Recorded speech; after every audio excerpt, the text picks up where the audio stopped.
بسم اللہ الرحمن الرحیم بسم الله الرحمن الرحيم يا أيها الذين آمنوا ادخلوا في السلم كافة ولا تتبعوا خطوات الشيطان إنه لكم عدو مبين.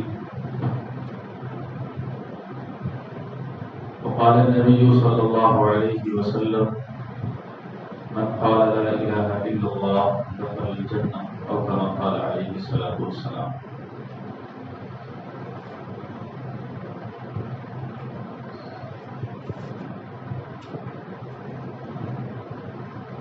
آج کے اس ماڈرن دور میں سب سے زیادہ اگر کسی چیز کو کمزور کیا جا رہا ہے تو وہ ہمارا ایمان.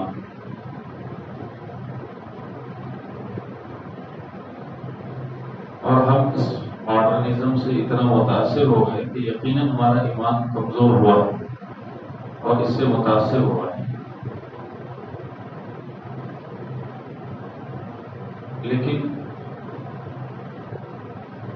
ہم سب کو یہ بات بھی معلوم ہونا چاہیے کہ اللہ تعالیٰ نے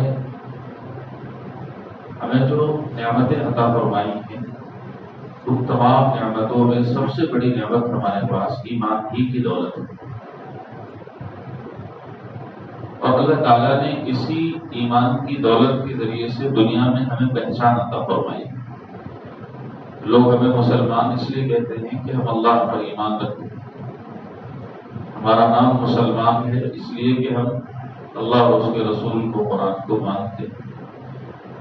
تو ایمان کی وجہ سے اللہ تعالیٰ نے ایک نام دیا ہے, قرآن نے اس نام کو بیان بھی کیا ہے.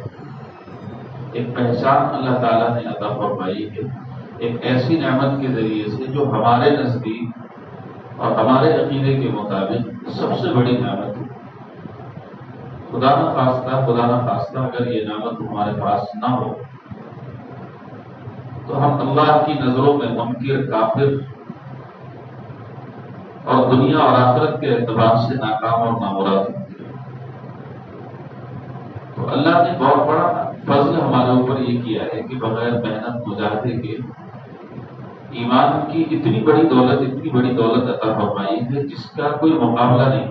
دنیا کے اندر نہ آخرت کی ساری نعمتیں اسی بنیاد پر ملے گی کہ بندہ ایمان والا ہے یا نہیں ہے. تو اللہ تعالیٰ نے ایمان کی دولت عطا فرمائی ہے. اس کا احساس اور اس کی فکر صبح سے شام تک اور شام سے لے کر صبح تک ہر وقت, ہر لمحہ, ہر سیکنڈ ہمیں رہنا چاہیے کہ ہمیں اپنے ایمان سے کوئی سمجھوتا نہیں کرنا ہے اور ہمیں اپنے اس ایمان کی حفاظت کرنا ہے اور اس میں ترقی کرنا ہے. اس لیے کہ یہ ہمارے پاس اللہ کی طرف سے دی ہوئی سب سے بڑی نعمت ہے. اللہ نے اسی کے ذریعے سے ہمیں پہچان عطا فرمائی ہے اور اسی کے ذریعے سے ہمیں نام عطا فرمایا ہے دنیا میں بھی, اور اللہ اسی کے ذریعے سے ہمیں آخرت میں انعام عطا فرمائیں گے. اس کا یقین دل کے اندر ہو. استحضار کا مطلب یہ ہے کہ ہر وقت اس بات کا خیال دل کے اندر آتا ہی رہے کہ ہمارا ایمان ہمیں مضبوط کرنا ہے, اس کو باقی رکھنا ہے. مگر یہ مضبوط کیسے ہوگا؟ اور آج کے دور میں ایمان کمزور کیوں ہو رہا ہے؟ بلکہ کمزور تو ہو ہی رہا ہے, لیکن کمزوری کے ساتھ ساتھ میں ایک بہت بڑا طبقہ وہ ہے جو ایمان سے محروم ہو رہا ہے, ایمان کو چھوڑ رہا ہے اور ارتداد کو قبول کر رہا ہے. اسی طرح سے الحاد کو قبول کر رہا ہے. یعنی ان کو اس بات کی فکر نہیں ہے, نہ احساس ہے کہ ہم مسلمان ہیں یا نہیں ہیں, ہم مسلمان رہیں گے یا نہیں رہیں گے. ان کے سامنے جب ان کی عقل کے مطابق ماڈرن طریقے سے کوئی چیز آتی ہے اور وہ سمجھ میں آ جاتی ہے تو آدمی دنیا سے اتنا متاثر ہو چکا ہے کہ وہ ایمان کو چھوڑ دیتا ہے اور بہت آسانی سے چھوڑ دیتا ہے. ارتداد کو قبول کرتا ہے اور الحاد کو قبول کرتا ہے. ارتداد اور الحاد کے معنی ارتداد کے معنی ہے لوٹنے کے، یعنی ایک بندہ مسلمان تھا، اس نے اپنے مذہب کو، اپنے دین کو چھوڑ دیا، کسی دوسرے مذہب کو اختیار کر لیا، اس کو ارتداد کہتے ہیں، اور اس عمل کے کرنے والے کو مرتد کہتے ہیں۔ اسی طرح الحاد ہے ایک لفظ، یہ اردو اور عربی میں بولا جاتا ہے، اس کے معنی بھی پلٹنے کے ہی ہیں، لیکن ارتداد اور الحاد میں تھوڑا سا فرق یہ ہے کہ ارتداد میں آدمی کسی دوسرے مذہب کو قبول کرتا ہے، اور الحاد میں آدمی لادین ہو جاتا ہے، ایتھیسٹ ہو جاتا ہے، یہ تھوڑا سا فرق ہے۔ لیکن الحاد ارتداد ہی کی ایک قسم ہے، اس لیے کہ جب اسلام حق اور سچ مذہب ہے اور قرآن اس کا چیلنج بھی کرتا ہے، دعویٰ بھی کرتا ہے، اور دعوے پر دلیل بھی پیش کرتا ہے کہ اسلام ہی اللہ کی طرف سے بھیجا گیا دین اور سچا دین ہے، سب سے اعلیٰ ہے، اور اللہ کی طرف سے بھیجا گیا دین ہے، تو جب اس دعوے کو اسلام کرتا ہے اور دلیل بھی پیش کرتا ہے قرآن کی صورت میں، پورا قرآن اس بات کی دلیل ہے، تو اب جتنے بھی مذاہب دنیا کے اندر موجود ہیں، چاہے وہ ہندوازم ہو یا سکھزم ہو یا جینزم ہو یا بدھزم ہو یا عیسائیت ہو، یہودیت ہو، جتنی بھی دنیا کے اندر مذہب موجود ہیں اور دین دھرم موجود ہیں، تو جب قرآن نے ان کا انکار کر دیا، اللہ نے ان کو منسوخ کر دیا، ختم فرما دیا، اور اسلام کے بارے میں فرمایا کہ یہی وہ دین ہے جو مجھے پسند ہے، ان الدین عند اللہ اسلام، کہ اللہ کے نزدیک زندگی جینے کا جو طریقہ ہے، جو سلیقہ ہے، وہ صرف اور صرف اسلام ہے۔ جو بندہ اسلام کے مطابق اپنی زندگی گزارے گا، وہی زندگی اللہ کو قبول ہوگی۔ جو بندہ اسلامی طریقے کو اختیار کرے گا، اللہ اسی کو قبول فرمائیں گے۔ اگر کوئی اسلام کے علاوہ دوسرے دین و مذہب کے ساتھ، دوسرے طریقے کے ساتھ اللہ کے پاس حاضر ہوگا، یعنی اس دنیا سے رخصت ہوگا، تو اللہ تعالیٰ اس کے اس طریقے کو، اس کے اس مذہب کو، اس کے دین کو قبول نہیں فرمائیں گے۔ ان الدین عند اللہ الاسلام، اور دوسری آیت میں اللہ تعالیٰ نے فرمایا ہے وَمَن يَبْتَغِ غَيْرَ الْإِسْلَامِ دِينًا فَلَن يُقْبَلَ مِنْهُ، کہ اسلام کے علاوہ جو بھی طریقہ کوئی بندہ لائے گا، چاہے وہ ہندوانہ رسم و رواج کو قبول کرے، اس کے عقائد کو قبول کرے، یا کسی اور مذہب کے عقیدوں کو قبول کر لے، تو وہ اللہ کے ہاں قابل قبول نہیں ہوں گے، بلکہ ان کو اللہ تعالیٰ رد فرما دیں گے، لوٹا دیں گے، اور یہ بندہ اللہ کی نگاہوں میں منکر ہوگا، کافر ہوگا، اللہ تعالیٰ ہمیشہ کی جہنم میں اس کو ڈالیں گے۔ تو ایمان کی نعمت پر سب سے پہلے تو ہمیں اللہ کا شکر ادا کرنا چاہیے کہ اللہ تعالیٰ نے ایک بہت بڑی نعمت عطا فرمائی ہے، اور اس نعمت پر شکر صبح سے شام تک ہر وقت ادا کریں، اس لیے کہ اللہ تعالیٰ نے اس سے بڑی ہمیں نعمت نہیں عطا فرمائی۔ سب سے بڑی نعمت یہ ہے۔ اب آج کے دور میں ایمان جب متاثر ہو رہا ہے، تو اس ایمان کو بچانے کے لیے اور اس ایمان کو باقی رکھنے کے لیے ہمیں فکر کرنا ہے کہ یہ ایمان باقی کیسے رہے گا اور اس ایمان کو بچانا کیسے ہے، اور وہ چیزیں کیا ہیں جن کی وجہ سے ہمارا ایمان متاثر ہو رہا ہے، کمزور ہو رہا ہے، یا ایمان ہمارے مسلمانوں کے درمیان ارتداد کا فتنہ پھیل رہا ہے، وہ ایسی کون سی وجوہات ہیں، ان پر ہمیں غور کرنا ہے۔ اس لیے کہ جب تک ہم اس بات پر غور نہیں کریں گے کہ ہمارے اندر کون سی کمزوریاں پیدا ہو رہی ہیں، اس وقت تک ہم اپنے ایمان کو مضبوط نہیں کر سکتے۔ تو آج کے موجودہ دور میں بہت سی ایسی کمزوریاں ہیں جن کی وجہ سے ایمان کے اندر کمزوری پیدا ہو رہی ہے، اور نتیجہ یہ ہو رہا ہے کہ کمزوری اتنی پیدا ہو جا رہی ہے کہ آدمی کو اپنے ایمان کی فکر نہیں رہتی۔ ایک نوجوان کو اپنے ایمان کی فکر نہیں ہوتی، وہ بس دنیا کے پیچھے لگا ہوا ہے، اپنی خواہشات کے پیچھے لگا ہوا ہے، جو اس کو اچھا لگ رہا ہے اس کو وہ فالو کر رہا ہے، لیکن اللہ کی مرضی، اللہ کے احکام، رسول کی مرضی اور رسول کے بتائے ہوئے طریقے پر عمل کرنا اس کے لیے دشوار ہو رہا ہے، اس لیے کہ اس کے نزدیک ایمان کی، اسلام کی عظمت، اہمیت نہیں ہے۔ جب کسی چیز کی عظمت دل کے اندر ہوتی ہے، جب کسی چیز کی بڑائی دل میں ہوتی ہے، کسی چیز کو انسان اہمیت دیتا ہے تو اس کے بارے میں پھر اس کو بچانے کی فکر کرتا ہے، اس کے بارے میں جاننے کی کوشش کرتا ہے۔ ہمارا بہت بڑا المیہ اور افسوس کی بات یہ ہے کہ ہم نے ایمان کو سیکھا نہیں، سکھایا نہیں، اور ایمان کے تقاضے کیا ہیں ان کو کبھی جانا نہیں ہے۔ بچپن میں اللہ تعالیٰ نے ہمیں مسلمانوں کے گھروں میں پیدا کر دیا، ہمارے نام مسلمانوں کے، ہم نے اپنے بڑوں کو نماز پڑھتے دیکھا، ہم بھی پڑھنے لگے، اور دوسرے اعمال کرتے دیکھا، ہم بھی کرنے لگے، لیکن صحیح بات یہ ہے کہ ہم نے اس کو جاننے کی کوشش نہیں کی کہ آخر یہ چیز ہے کیا۔ ایک کمزوری تو ہماری یہ کہ ایمان کے بارے میں جتنا ہمیں پڑھنا چاہیے تھا، پڑھانا چاہیے تھا اپنے بچوں کو، اور اسلامی تربیت ان کی جس طرح سے کرنا چاہیے تھی، ہم نے اس انداز کی تربیت نہیں کی۔ ایمان اور اسلام کے بارے میں اپنے بچوں کو جتنا بتانا چاہیے تھا ہم نے اتنا نہیں بتایا ہے۔ بچوں نے صرف دیکھ کر اسلام سیکھا ہے، پڑھ کر سمجھ کر اسلام نہیں سیکھا ہے۔ اس کی وجہ سے ہمارے دلوں کے اندر، خاص طور سے ہمارے نوجوانوں کے دلوں کے اندر اسلام کی اور ایمان کی عظمت کم ہے۔ اور ظاہر سی بات ہے کہ جب کسی چیز کی اہمیت اور عظمت دل کے اندر نہیں ہوتی ہے تو پھر انسان کے لیے اس چیز کا چھوڑنا آسان ہوتا ہے۔ یہی وجہ ہے کہ ہمارے بہت سے نوجوان بچے اور بچیاں آسانی کے ساتھ میں اپنی خواہشات کے لیے وہ اسلام کو چھوڑ دیتے ہیں، کیونکہ ان کے نزدیک تو یہ چیز اہمیت نہیں رکھتی، اور اس کی اہمیت کے بارے میں، اس کی بڑائی کے بارے میں انہوں نے جانا اور سیکھا نہیں، تو بہت آسانی کے ساتھ میں وہ اس چیز کو چھوڑ دیتے ہیں۔ تو ایک کمزوری تو ہماری یہ ہے کہ ہم اپنے بچوں کو ایمان کے بارے میں بتاتے نہیں ہیں کہ ایمان کیا ہے۔ صحیح بات تو یہ ہے کہ خود بھی پتہ نہیں ہوتا ہے، تو جب ماں باپ کو ہی نہیں معلوم ہے کہ ایمان کیا ہے اور ایمان کے تقاضے کیا ہیں اور ایمان کتنی بڑی دولت ہے، تو وہ اپنے بچوں کو بھی نہیں بتا پاتے ہیں۔ دوسری چیز یہ کہ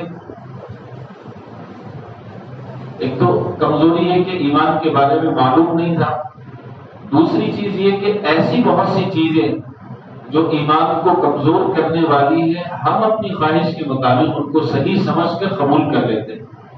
مثال کے طور پر ابھی موبائل ہے، موبائل پر ایسی بہت سی چیزیں ہیں جو دین کے نام پر لوگوں کو گمراہ کر رہی ہیں، تو چونکہ ہمیں معلومات نہیں ہے ہم ان کو سنتے ہیں، دیکھتے ہیں، اور وہ چیزیں ہمارے دلوں میں بیٹھتی ہیں، اور نتیجہ یہ ہوتا ہے کہ ایمان اور زیادہ کمزور ہو جاتا ہے۔ اس زمانے کا ایک بڑا فتنہ موبائل بھی ہے کہ ہمارے بچوں کے ہاتھ میں کتابیں ہونا چاہیے تھی، ہمارے بچوں کی زبان پر اللہ کا ذکر ہونا چاہیے تھا، لیکن اب موبائل ہے، آنکھوں کے سامنے اسکرین ہے، اور بچے اس پر وہ ساری چیزیں دیکھ رہے ہیں کہ جو ان کو نہیں دیکھنا چاہیے، اور اس کا اثر صرف ایمان پر، روحانیت پر نہیں پڑ رہا ہے، بلکہ اس کا اثر جسم پر بھی پڑ رہا ہے۔ ڈاکٹروں کی بہت بڑی ٹیم انہوں نے اس بات پر ریسرچ کی کہ آخر بچوں میں بیماریاں اتنی کیوں بڑھ رہی ہیں، تو وہ اس نتیجے پر پہنچے کہ بچے موبائل کا استعمال زیادہ کر رہے ہیں، اور مسلسل انٹرنیٹ کے سامنے بیٹھے رہنے کی وجہ سے اور موبائل کا استعمال کرنے کی وجہ سے موٹاپا، شوگر، دل کی بیماریاں، گردوں کی بیماریاں، یہ ساری چیزیں بچوں کے اندر پیدا ہو رہی ہیں، اور موبائل کی لت اور عادت پڑ رہی ہو الگ سے۔ جس طرح ایک شرابی کو شراب کا نشہ ہوتا ہے اور اس کی عادت لگ جاتی ہے کہ آسانی سے وہ اس عادت کو نہیں چھوڑتا ہے، اسی طرح آج ہمارے بچوں کو موبائل کی عادت اور نشہ لگ چکا ہے کہ ماں باپ ان کو سمجھائیں کہ بھئی موبائل نہیں چلانا ہے، موبائل کے یہ نقصانات ہیں، لیکن بچوں کو سمجھ میں اس لیے نہیں آتے کیونکہ ان کو عادت لگتی ہے۔ تو اس پر بھی کنٹرول کرنے کی ضرورت ہے کہ بچوں کے ہاتھ میں موبائل کم سے کم جائے۔ اور ہم یہ سمجھتے ہیں کہ بچے ہمارے اس پر جو ہے وہ اچھی چیزیں دیکھیں گے، ماں باپ بعض مرتبہ اچھی چیزیں لگا کر بھی ان کو دیتے ہیں، لیکن بچے پھر اس کو ہٹا دیتے ہیں، ان کو دین کی چیزیں موبائل میں اچھی نہیں لگتی۔ چھوٹے بچوں کی عادت کارٹون دیکھنے کی ہے تو وہ کارٹون دیکھیں گے، بڑوں کی عادت فلمیں دیکھنے کی ہے تو وہ فلمیں دیکھیں گے، گھر میں خواتین کی عادت سیریل دیکھنے کی ہے تو وہ سیریل دیکھیں گی۔ تو یہ ساری عادتیں پڑ چکی، آپ اس میں کہو کہ بھائی آدھا گھنٹہ آپ کو قرآن سننا ہے، نہیں سن سکتے ہمارے بچے۔ آپ کو کہ کسی کی تقریر سننا ہے آدھا گھنٹہ، نہیں سن سکتے۔ لیکن آپ کہیں کہ 1 گھنٹہ کارٹون دیکھنا ہے تو بہت شوق سے بچے دیکھیں گے۔ آپ کسی جوان سے کہیں کہ بھائی مووی دیکھنا ہے تو بہت شوق سے دیکھے گا، اور جب تک اس کا اینڈ نہیں ہوگا اس وقت تک وہ موبائل ہاتھ سے نہیں چھوڑے گا۔ اسی طرح سے ہماری خواتین، آپ ان سے کہیں کہ بھائی فلاں سیریل دیکھنا ہے تو سب بیٹھ جائیں گی اور اس وقت تک نہیں ہٹنے کی کوشش کریں گی جب تک وہ ختم نہیں ہو جائے گا۔ تو دوسری بڑی وجہ ہمارے معاشرے کے اندر جو ہمارے ایمان کو کمزور کرنے والی ہے وہ ہے موبائل کا فتنہ۔ اس کا استعمال، موبائل بھی نفسی کوئی بری چیز نہیں ہے، موبائل اپنی ذات کے اعتبار سے بری چیز نہیں ہے، لیکن مسئلہ یہ ہے کہ اس کے اندر آنے والی جو چیزیں ہیں وہ بری ہیں اور ان پر ہمارا کنٹرول بھی نہیں ہے۔ آج کل ایسے ایڈس آتے ہیں، ایڈورٹائز آتے ہیں کہ ہم ویڈیو کو بھی لگاتے ہیں تو سب سے پہلے ایڈ چلتا ہے۔ بعض مرتبہ وہ اتنے بےہودہ اور بیکار ایڈ ہوتے ہیں کہ ہم اپنے بچوں کے ساتھ بیٹھ کر وہ نہیں دیکھ سکتے، اور اس پر ہمارا کنٹرول بھی نہیں ہے کہ ہم اس کو ہٹا سکیں۔ 5 سیکنڈ تو کم از کم آپ کو دیکھنا ہی ہے۔ تو یہ ایک بہت بڑا فتنہ ہے، اس کا استعمال اگر صحیح طرح سے کیا جائے اور کم کیا جائے تو بہت اچھا ہے۔ مصر کے ایک عالم نے کچھ نصیحتیں لکھی ہیں، ان میں سے ایک نصیحت یہ لکھی ہے گھر کے ماحول کو صحیح کرنے کے لیے اور ایمان کی حفاظت کے لیے کہ گھروں کے اندر موبائل کے استعمال کا وقت متعین، یعنی جس کے پاس میں موبائل ہے اس کا وقت متعین ہو کہ صبح 9 بجے سے شام کے 9 بجے تک موبائل کا استعمال ہوگا، اور ایک وقت میں 15 منٹ سے زیادہ موبائل استعمال نہیں ہوگا۔ ایک مرتبہ میں آپ 15 منٹ سے زائد موبائل ایک ساتھ استعمال نہیں کر سکتے۔ کسی کی کال آئی ہے، بات کر لیجیے، کچھ دیکھنا ہے، 15 منٹ سے زیادہ موبائل استعمال نہیں کرنا ہے۔ یہ عادت اگر اپنا لیں تو بہت فائدہ ہوگا۔ تیسری چیز یہ ہے کہ آج کل جو فلمیں، ڈرامے ہیں، سیریلز ہیں یا کارٹونز ہیں، ان کا بہت بڑا کردار ہے ہمارے ایمان کو کمزور کرنے کے لیے۔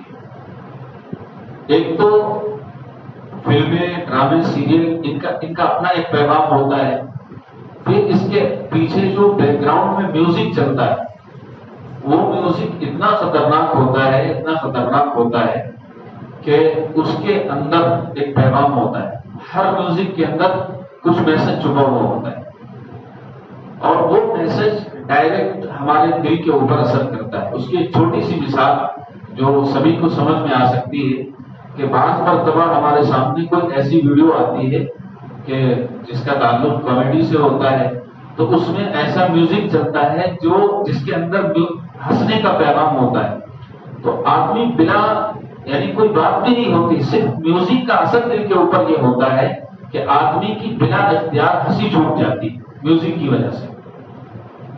پھر کچھ میوزک ایسے ہوتے ہیں جن کے اندر الفاظ نہیں ہوتے ہیں، لیکن اس کا اثر دل کے اوپر یہ ہوتا ہے کہ وہ آپ کو ایموشنل کر دیتے ہیں، اور بعض مرتبہ آنکھوں سے آنسو جاری ہو جاتے ہیں۔ میوزک کا اثر یہ ہوتا ہے، تو پتہ یہ چلا تھا کہ ذوالفقار صاحب دامت برکاتہ نے لکھا ہے کہ میوزک کا اثر ڈائریکٹ دل کے اوپر ہوتا ہے، اور اس کے اندر جو میسج ہوتا ہے دل اس کو بہت جلدی قبول کرتا ہے۔ یعنی ہنسنے کا پیغام ہے تو آدمی فوراً ہنس دیتا ہے، رونے کا پیغام اگر اس کے اندر ہے تو آدمی فوراً اس کی آنکھوں سے آنسو جاری ہو، حالانکہ اس میں کوئی کہتا نہیں کہ آپ رو، نہ اس میں کوئی منظر دکھایا جائے، صرف میوزک کا یہ اثر ہوتا ہے کہ آدمی رونے لگتا ہے، ہنسنے لگتا ہے۔ تو آپ اندازہ لگائیں کہ اسی میوزک کے ذریعے سے آپ کے دل کے اندر کفر داخل کیا جا رہا ہے، آپ کے ایمان کو کمزور کیا جا رہا ہے، جس کا احساس ہمیں نہیں ہو۔ ہنسنا رونا تو یہ ایک ایسی چیز ہے جس کا جو ظاہر میں دکھتا ہے، لیکن ایمان کی کمزوری ہمیں نظر نہیں آتی ہے، لیکن اس میوزک کے ذریعے سے ہمارا ایمان کمزور ہو رہا ہے اور ہمارے خیالات کفریہ خیالات میں تبدیل ہو رہے ہیں. ایمانی جو خیالات تھے ہمارے اس میوزک کے نتیجے میں، یعنی بہت ساری وجوہات ہیں، ان میں ایک بڑی وجہ میوزک بھی ہے. تو اس میوزک کی وجہ سے ہمارے جو خیالات ہیں وہ کفریہ خیالات میں تبدیل ہو رہے ہیں. پھر اس کے بعد ہماری سوسائٹی میں جو یہاں تک کہ دینداروں کے گھر میں بھی بڑی بڑی ٹی ویاں ہیں، رات میں جب سیریل کا ٹائم ہوتا ہے تو ہمارے گھر کی ساری مستورات سامنے آ کے بیٹھ جاتی ہیں کہ یہ سیریل ہمیں دیکھنا ہے. سیریل میں کیا ہوتا ہے؟ سیریل ایک تو میوزک کا میں نے بتایا، پھر سیریل خود ایک پیغام ہے. آج کل کے اس زمانے میں جو سیریلز آپ کے پاس میں آ رہے ہیں اور ہماری بہنیں دیکھ رہی ہیں، ان سیریلز کے اندر کیا دکھایا جا رہا ہے کہ ناجائز تعلقات کیسے قائم کرنا ہے، بیوی کے ہوتے ہوئے دوسری عورتوں کے ساتھ میں تعلق میں کیسے رہنا ہے، گناہ کیسے کرنا ہے، زنا کیسے کرنا ہے، اسی طرح سے بڑوں کی بے ادبی کیسے کرنا ہے، باپ کی عزت کو کیسے اتارنا ہے، باپ سے لڑنا کیسے ہے، ماں کو جواب کس طرح سے دینا ہے. یہ ساری چیزیں ان سیریلز کے اندر آ رہی ہیں اور اس کا اثر معاشرے پر یہ ہو رہا ہے کہ ہمارے دارالفتاؤں کی رپورٹ یہ ہے کہ ابھی موجودہ حالات میں ہمارا مسلمانوں میں آج سے 10 سال پہلے طلاق کا جو ریشو تھا وہ بہت کم تھا، لیکن ابھی موجودہ حالات میں 50 سے 60% طلاق واقع، یعنی 100 شادیوں میں 50 سے 60% اور بعض جگہوں پر 40% جو ہے وہ طلاق واقع ہو رہی ہے.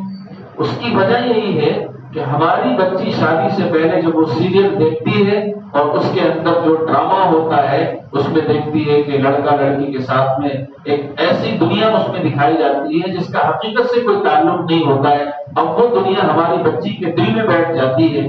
اب یہ بچی جب دوسرے کے گھر جاتی ہے تو اسی خواب کو اپنے شوہر سے پورا کرنے کے لیے کہتی ہے. ظاہر سی بات ہے کہ ہر بچہ اس چیز کو پورا نہیں کر سکتا، افورڈ نہیں کر سکتا ہے. وہ تو خوابوں کی دنیا تھی جو سیریل میں آپ کو دکھائی گئی ہے، حقیقت کا تعلق اس سے نہیں تھا. دنیا کو حقیقت کے اعتبار سے دینا ہے تو ہر بچہ ہر خواہش کو نہیں پورا کر سکتا ہے. اب اس میں لڑنا بھی دکھایا گیا تھا سیریل میں، اب یہ اپنے شوہر سے لڑے گی. اس میں شوہر کو جواب دینا بھی دکھایا گیا تھا کہ مرد اور عورت برابر کے حقوق رکھتے ہیں، تو ابھی اپنے شوہر سے لڑتی بھی ہے، ساس سسر سے بھی لڑتی ہے. نتیجہ یہ ہوتا ہے کہ طلاق کی صورت میں انجام ظاہر ہوتا ہے. تو یہ فلموں کا اثر ہو رہا ہے کہ ہماری بچیاں، ہمارے نوجوان ان ڈراموں سے، خاص طور سے جو ہے وہ بچیاں اور عورتیں سیریلز وغیرہ زیادہ دیکھتی ہیں تو ان پر یہ اثر ہوتا ہے کہ ان کے اندر لڑنے جھگڑنے کا مادہ پیدا ہوتا ہے اور ایک دوسرے کی بے ادبی کا اور اسی طرح سے بڑوں کی بے احترامی کی چیزیں ان کے اندر پیدا ہوتی ہیں، جس کی وجہ سے حالات جو ہے معاشرے کے بہت خراب ہوتے جاتے ہیں. اس سے بھی پرہیز کرنا ہے. اس کے بعد پھر اسلامک لٹریچر کے نام پر ہم پڑھتے نہیں ہیں، سنتے نہیں ہیں، لیکن سوشل میڈیا کا استعمال اگر صحیح طرح سے نہ کیا جائے اور پوچھ کر نہ کیا جائے اپنے بڑوں سے، اپنے علماء سے خاص طور سے، تو اس کا انجام آج کے دور میں بہت برا ہے. وجہ اس کی یہ ہے کہ سوشل میڈیا ایسی چیز ہے جہاں بندہ ایک دو کتابیں پڑھتا ہے، چند حدیثیں یاد کر لیتا ہے اور گوگل کی مدد سے وہ آ کر کے بیٹھ جاتا ہے اور اسلام کی تعلیم دینے لگتا ہے. اللہ تعالیٰ نے قرآن کریم میں اور پھر وہ آ کر یہ کہتا ہے، سب سے پہلے اس کا دو چیزوں پر فوکس کرتا ہے. پہلی چیز یہ ہوتی ہے کہ وہ اختلافی باتوں کو بیان کرتا ہے تاکہ مجمع اس کی طرف متوجہ ہو، اور ہمارے نوجوان اس سے بہت متاثر ہو جاتے ہیں، اٹریکٹ ہوتے ہیں. دوسری چیز کیا کرتا ہے کہ مولویوں کی برائی کرتا ہے، علماء کی برائی کرے گا کہ مولویوں کی وجہ سے ہم پیچھے ہو گئے اور ہم ماڈرن نہیں بن پائے، ہم پرانے لوگ ہیں، پرانے ذہن. تو وہ آ کر کے یہ دو کام کرتا ہے، اختلافی چیزوں کو بیان کرتا ہے اور علماء کے بارے میں لوگوں کے دل کے اندر برائی پیدا کرتا ہے. اور عوام ایسی ہو چکی ہے کہ جب علماء کی برائی پیدا کی جاتی ہے، ان کے دل کے اندر بیان کی جاتی ہے، تو وہ بہت آسانی سے اس کو قبول کر رہے ہیں موجودہ حالات کے. یعنی آپ اگر ایسی ویڈیوز کے کمنٹس پڑھیں گے تو اس میں ماشاء اللہ، سبحان اللہ اور فلاں یہ ساری چیزیں لکھی ہوئی ہوتی ہیں. پتہ یہ چلتا ہے کہ ایک بہت بڑا طبقہ اس کو سپورٹ کر رہا ہے. اب وہ بندہ تیسری چیز یہ کہتا ہے کہ دیکھو ہمارا کسی فرقے سے کسی جماعت سے تعلق نہیں ہے، ہم تو صرف مسلمان ہیں۔ حالانکہ قرآن میں اور احادیث سے پتہ یہ چلتا ہے کہ اللہ کے رسول صلی اللہ علیہ وسلم نے جب یہ فرمایا کہ ما انا علیہ واصحابی، کہ جو میرے اور صحابہ کے طریقے پر چلے گا، جو جماعت، حضور نے فرمایا کہ میری امت میں 73 فرقے ہوں گے، اور ان فرقوں میں جو جماعت صحابہ میرے اور صحابہ کے طریقے پر چلے گی وہی کامیاب ہوگی۔ تو جماعت کا لفظ تو حضور نے فرمایا ہے، اب یہ کہتا ہے کہ ہم صرف مسلمان ہیں، ہمارا کسی سے تعلق نہیں ہے، حالانکہ جماعت کا لفظ حضور نے فرمایا، جماعت کا لفظ قرآن نے ارشاد فرمایا وَاعْتَصِمُوا بِحَبْلِ اللَّهِ وَلَا تَفَرَّقُوا۔ اب یہ تفریق کس سے کی جائے گی؟ ظاہر سی بات ہے کہ جب بہت سے لوگ ہوں آپس میں تبھی اختلاف ہوگا، آپس میں لڑائی جھگڑا ہوگا۔ تو اللہ جب منع فرما رہے ہیں کہ اللہ کی رسی کو مضبوطی سے پکڑ لو اور آپس میں اختلاف نہ کرو، تو کس سے اختلاف؟ ظاہر سی بات ہے کہ جماعت سے ہی اختلاف ہوگا، فرقوں سے اختلاف ہوگا۔ تو ان اختلافات میں جو جماعت صحابہ، نبی اور صحابہ کے طریقے پر ہوگی وہ کامیاب ہوگی۔ لیکن وہ سوشل میڈیا پر یہ کہتا ہے کہ ہم مسلمان ہیں، ہمارا کسی جماعت کو، پھر یہی گمراہی، یہیں سے گمراہی شروع ہوتی، یعنی اسلام کے نام پر بھی گمراہی ہے۔ گناہوں سے تو گمراہی آ ہی رہی ہے، لیکن دین کے نام پر بھی ہمارے اندر گمراہی آ رہی ہے۔ میں بتانا یہ چاہتا ہوں یہ ساری باتیں ذکر کر کے کہ یہ ان موجودہ حالات میں اگر ہم نے اپنا تعلق، اپنے بچوں کا تعلق علماء سے نہیں جوڑا اور دینداروں سے نہیں جوڑا، دین والوں سے نہیں جوڑا، تو دین کے نام پر بھی گمراہی آئے گی، اور گمراہی کے ذریعے سے گمراہی آ رہی ہو تو الگ۔ تو ہم تو ہر طرف سے اس وقت ہمارے اوپر جو ہے وہ ہمارے ایمان کو کمزور کرنے کی کوششیں ہو رہی ہیں، اور ہمیں ان پر نظر رکھنا ہے کہ ہم اپنے ایمان کو کس طرح سے بچائیں، اپنے ایمان کی حفاظت کس طرح سے کریں۔ پھر ارتداد کا فتنہ ہے۔ ارتداد کے فتنے کی بہت بڑی وجہ یہ ہے کہ ایمان کی عظمت کا پتہ نہ ہو۔ اللہ تعالیٰ نے جب ہمیں ایمان کی دولت عطا فرما دی ہے تو ہمیں اس بات کا احساس ہونا چاہیے کہ دنیا کے اندر مسلمان سے افضل کوئی نہیں۔